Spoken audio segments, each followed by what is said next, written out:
are now listening to the Life of Produk Podcast.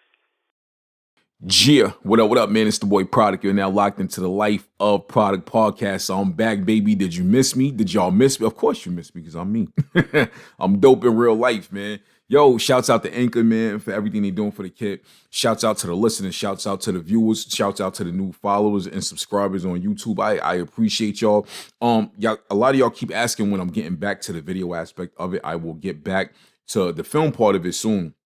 Next few episodes are going to only be audio. I'm sorry, just bear with me. You know what I mean? Y'all ain't turning y'all backs on the kid. Yeah, I appreciate y'all. Bong, bong. This is episode 81, baby. Y'all gave me some good feedback for episode 80. Episode 80 was titled Bubble of Progression. And I personally needed to do that episode. It was great for my mental health. It was great for my emotional health. It was great for my life. And I hope that what that episode did for me, I pray that it did the same thing for y'all too. Because I don't just do this for myself. I do this for y'all too, man. I'm rocking with y'all. Y'all rocking with the kid. Let's keep the wave going. Bong, bong. Episode 81. Episode 81 is titled, Do We Really Need Closure?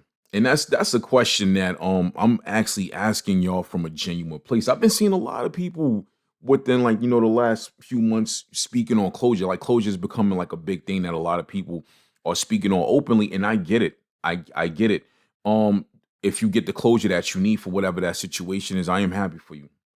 Truly happy for you. I built up a wall within my heart, within my mind, within my spirit, to where I don't care about it no more.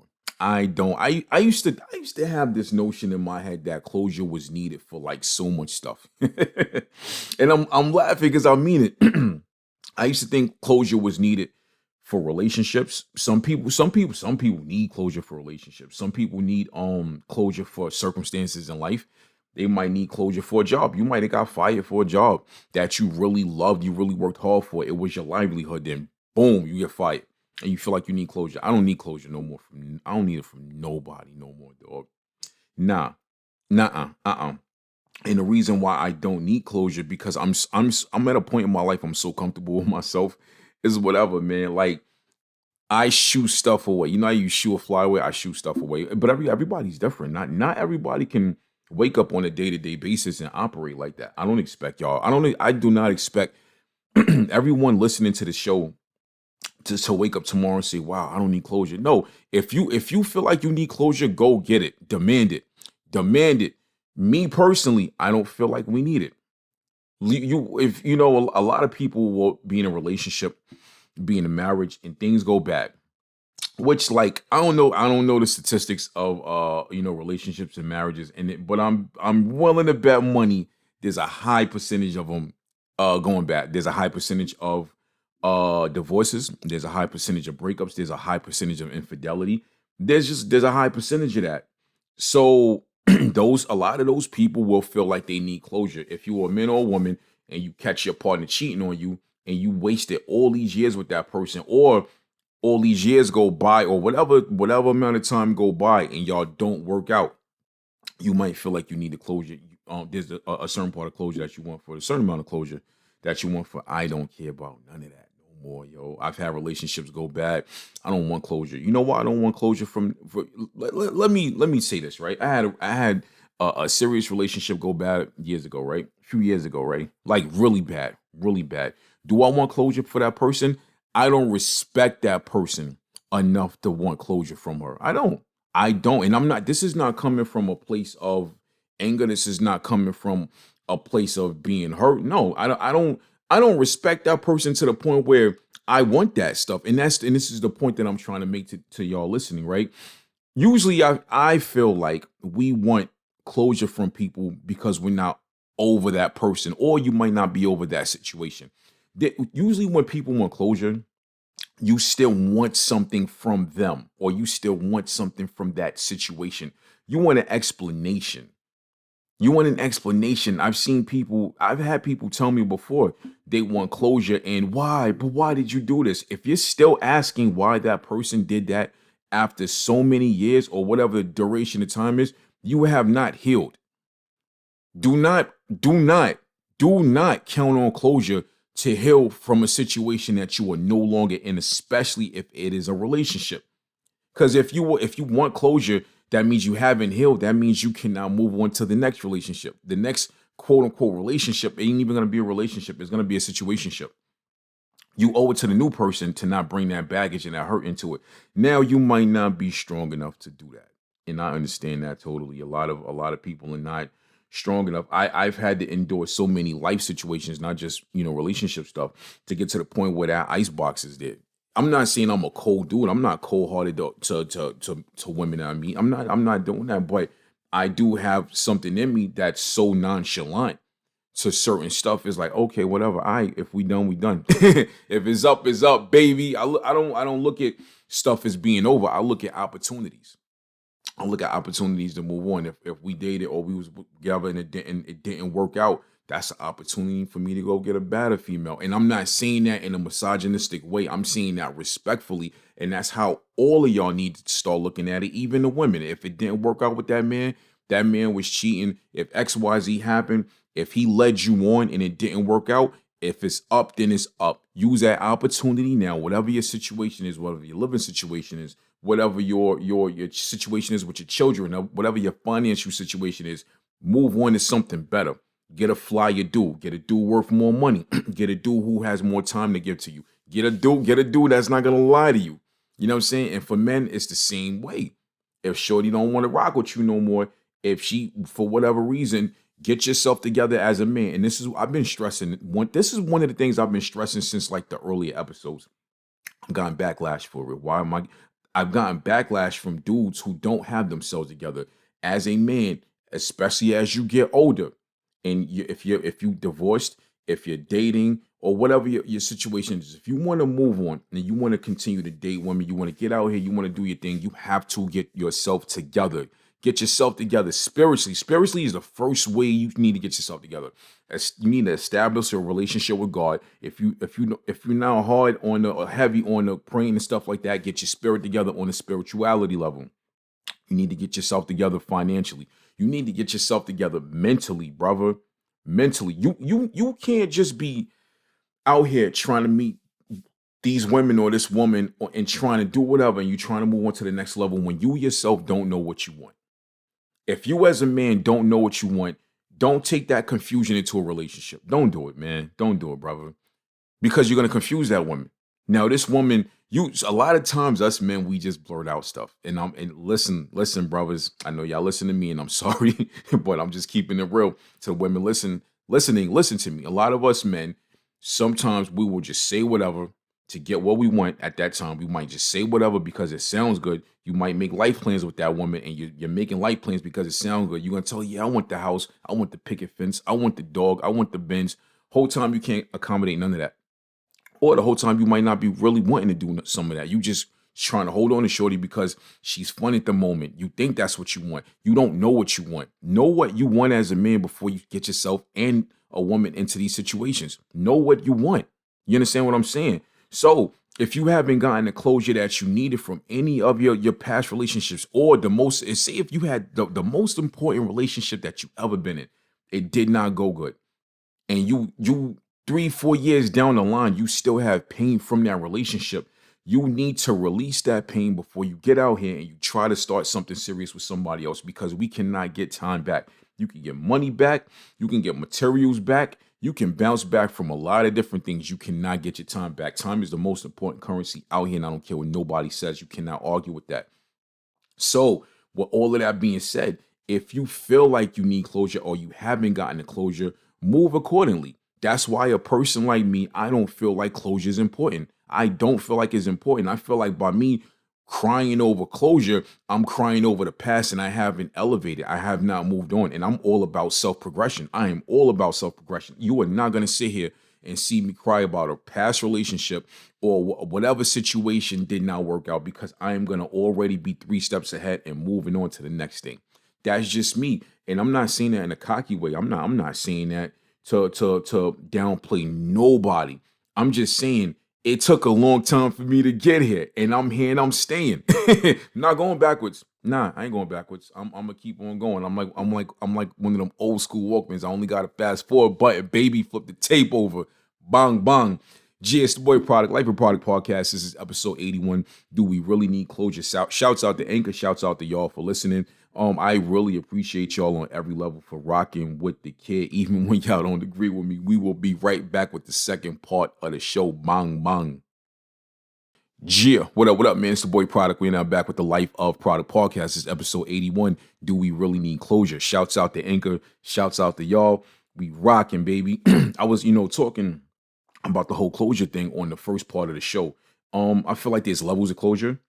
I feel like there's levels to closure that a lot of y'all that feel like you need closure aren't really prepared for. Mind you, and I'm not saying that in a disrespectful way. I pray that everyone listening to the show that feels like they need closure for whatever the reason is, whether it was a bad relationship, you might need closure from your kids. You might have bent over backwards for your kids and they still screwed up and they still put you in bad positions, whether it was financially, socially, embarrassment. Whew, I'm a parent.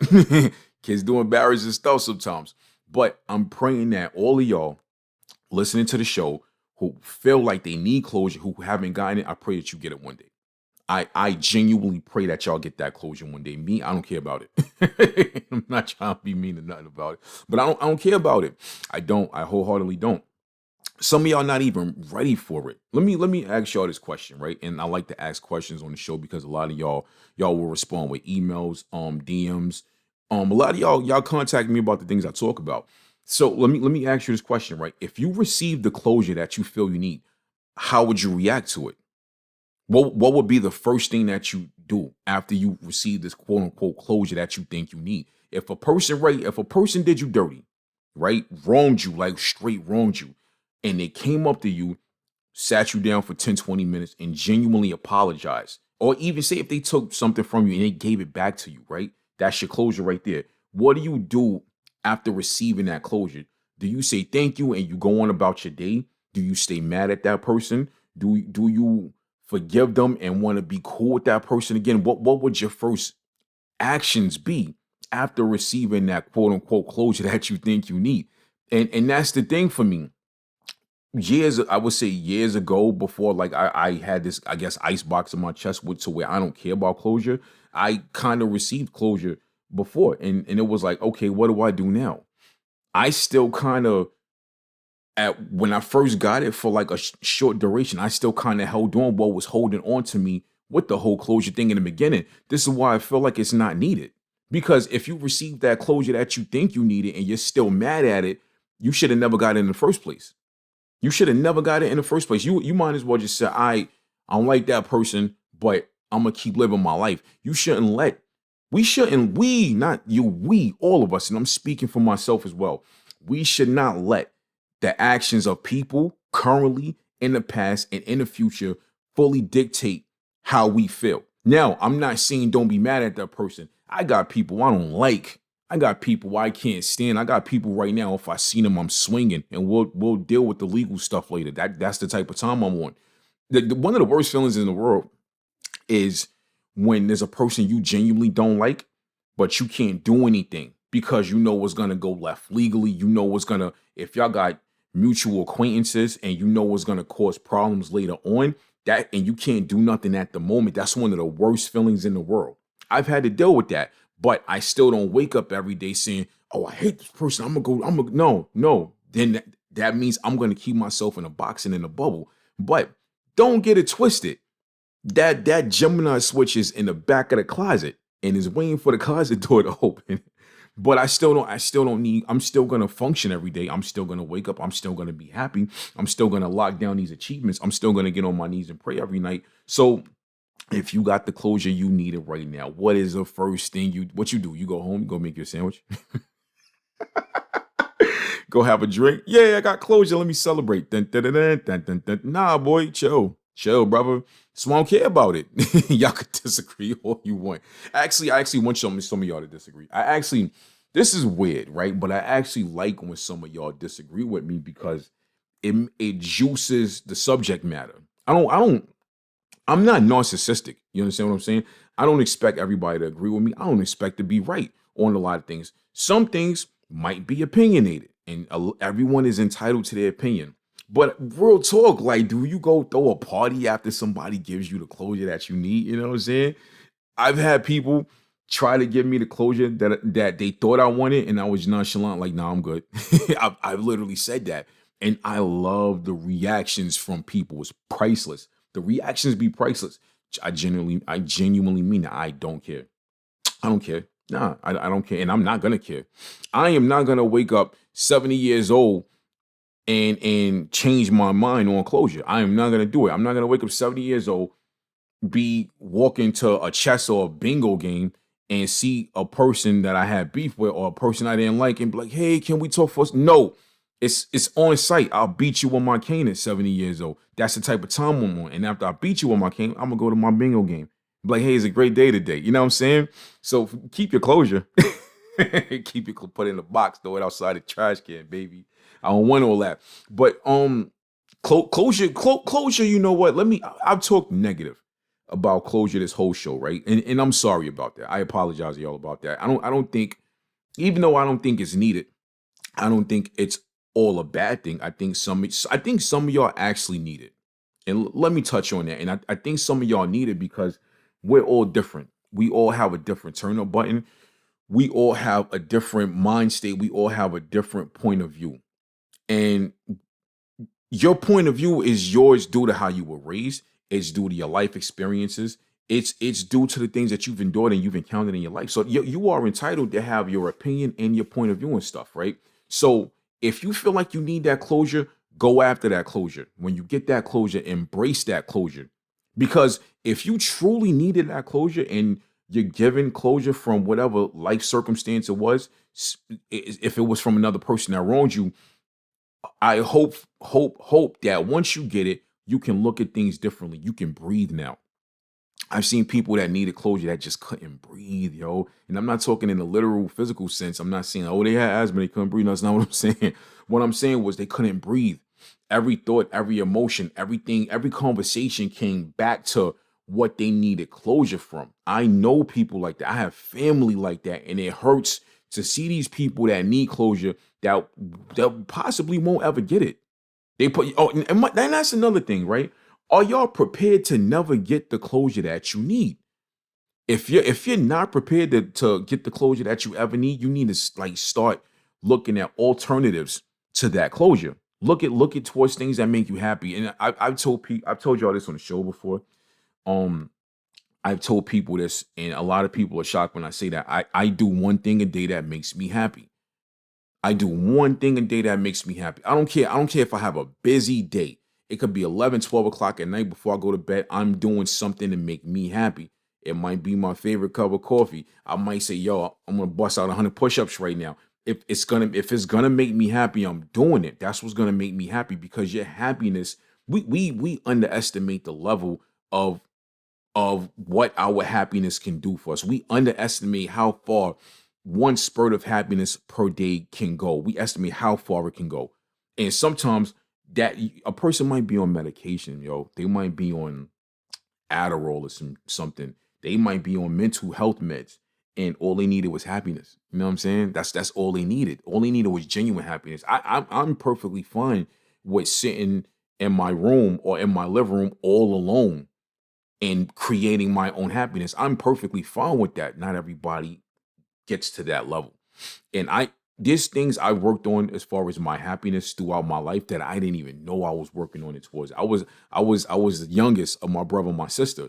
My brother and my sister was 11 years and 8 years older than me. I came later. My parents was like having fun. Oh, bong bong, got another one. That's how I got here. You know what I'm saying? So with that being said, I spent a lot of my childhood playing alone. I would play with my cousins, yeah. Sometimes my brother and my sister, but they were older. They was out. My brother was outside. He was really in the hood. You know what I'm saying? So before I got to that point where I was able to go outside, run around Brooklyn, I was in the house alone. I was playing with toys alone. I was playing video games alone. I spent a lot of that time alone. I went through a crazy breakup years ago with my BM, and at that time, I started spending a lot of time alone. When we would she have the kids one weekend, I had the kids one weekend. When it was my weekend to be alone, I was alone. And that actually was one of the best things that ever happened to me. I started going to the movies by myself. I started going out to dinner by myself. You understand what I'm saying? That was an 8.5 year relationship, 8.5 years with somebody where y'all do everything together, going from everything together to nothing together. And we got together when we was like 19. You know what I'm saying? So at the end of the day, I had to learn to appreciate being by myself. When you learn to appreciate being alone, when you can sit in a room in silence, when you can sit alone in a room in silence and just think and appreciate hearing your own thoughts or appreciate just hearing nothing, you reach the level that a lot of people pray to get to. And I reached that level. And y'all have no idea how beautiful it feels to be there. It's beautiful. I've taken trips alone. I've gone to Vegas alone. I've gone to LA alone. I'm going to all these different places around the country alone just to do it because I understand the value of me being alone. Now, don't get it twisted. I take my kids a lot of places, but sometimes you have to do things alone. So I'm at that point in my life. I will never ever ask somebody for closure. I'm not doing it because and another thing is my pride and ego. We all look. I tell people all the time, right? I don't condone people walking around with a big ego. That's one thing. But when you can actually sit and understand the value of your pride. Pride is not always a bad thing. When you can understand the value of your pride and your value as a human being, your value as a woman, your value as a man, can't nobody take that from you. You know how they say can't nobody take education from you, can't nobody take your pride from you either. When you understand the value of it and you hold that value close to your heart.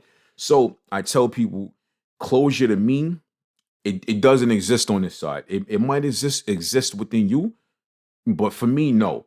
Now, if I've had people that felt like I did something to them, which is delusional. I don't bother nobody. I'm playing. But I've had situations where people didn't, they wasn't feeling me for whatever reason. And I've been proactive and tried to give them the closure that they wanted. Now, whether they accepted that or not, that is on you. You ain't going to get a second time from me. You're going to get it one time. One time, I'm going to apologize. I'm going to speak my piece and genuinely, offer an apology. And if you don't accept it, look, bong bong, go on with your life. I don't care. I don't care what you do after that. You know what I'm saying? But yeah, it's the boy Product, Life of Product Podcast, episode 81. Do we really need closure? Hit my DM, Life of Product. Hit me on or hit the email, lifeofproduct@gmail.com or corporate.ent@gmail.com. That's corporate with a K. Let's talk about today's episode. Let's talk about the last one. Bubble of progression. Let's get a 2-for-1, baby. I'm out. Gia. You are now listening to the Life of Product Podcast.